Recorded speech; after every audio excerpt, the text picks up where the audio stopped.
Hello everyone, আসসালামু আলাইকুম। সবাই কেমন আছেন? আশা করছি সবাই ভালো আছেন। আমি আল্লাহর রহমতে অনেক ভালো আছি। আমি আজকে রান্না করছি বেলে মাছ দিয়ে মুখি কচুর ঝোল। এটা হচ্ছে আমি সাজিয়ে রান্না করব, একদম মাখা মাখা একটা ঝোল হবে, অনেক টেস্টি খেতে।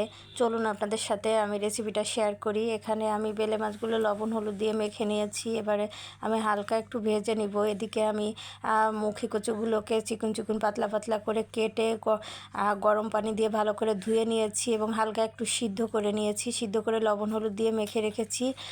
এখানে কড়াইতে হচ্ছে আমি বেলে মাছগুলো দিয়ে দিচ্ছি ভাজার জন্য। আমি এক পিঠ ভেজে আরেক পিঠ উল্টিয়ে নিচ্ছি, দেখতে পাচ্ছেন। এভাবে করে হালকা একটু ভেজে নিতে হবে মাছগুলো, যেহেতু বেলে মাছগুলো অনেক নরম, রান্না করলে ভেঙে যেতে পারে, এই জন্য আমি হালকা একটু ভেজে নিয়েছি। এবারে আমি ওই ভাজা তেলের মধ্যে হচ্ছে মুখিগুলো দিয়ে দিব। মাছগুলো তুলে নিয়েছি। এবার মুখিগুলো দিয়ে দিলাম, লবণ হলুদ মাখিয়ে রাখা মুখিগুলো দিয়ে দিলাম। এবারে দিয়ে দিব পরিমাণ মতো রসুন বাটা। রসুন বাটা দিয়ে দিয়েছি, কাঁচামরিচ পেঁয়াজ দিয়ে দিব পরিমাণ মতো।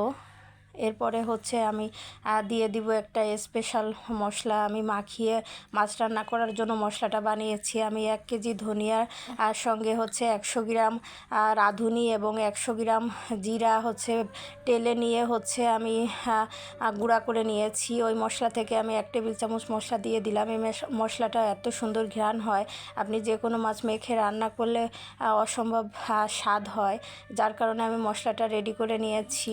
এবার পরিমাণ মতো পানি দিয়ে দিলাম।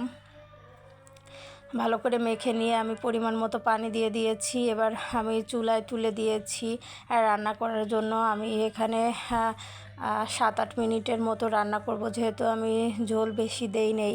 আর মুখি কচুগুলো হালকা সিদ্ধ করা, 7-8 মিনিট রান্না করলেই হয়ে যাবে। আমার যখন বলক উঠে গিয়েছে তখন আমি ভেজে রাখা মাছগুলোকে দিয়ে দিয়েছি। বেলে মাছগুলোকে দিয়ে আমি 5-7 মিনিটের মতো রান্না করব। যখন ঝোল মাখা মাখা হয়ে যাবে তখন হচ্ছে নামিয়ে নিব। মজাদার মুখি কচু দিয়ে বেলে মাছের মাখা মাখা ঝোল। সবাই আমার রেসিপিটা ফলো করে অবশ্যই বানিয়ে খেয়ে দেখবেন, অনেক মজার হয় তরকারিটা। সবাই ভালো থাকবেন আর আমাদের জন্য দোয়া রাখবেন। আল্লাহ হাফেজ, আসসালামু আলাইকুম। দেখে নিশ্চয়ই আপনাদের লোভ লাগছে। আল্লাহ হাফেজ।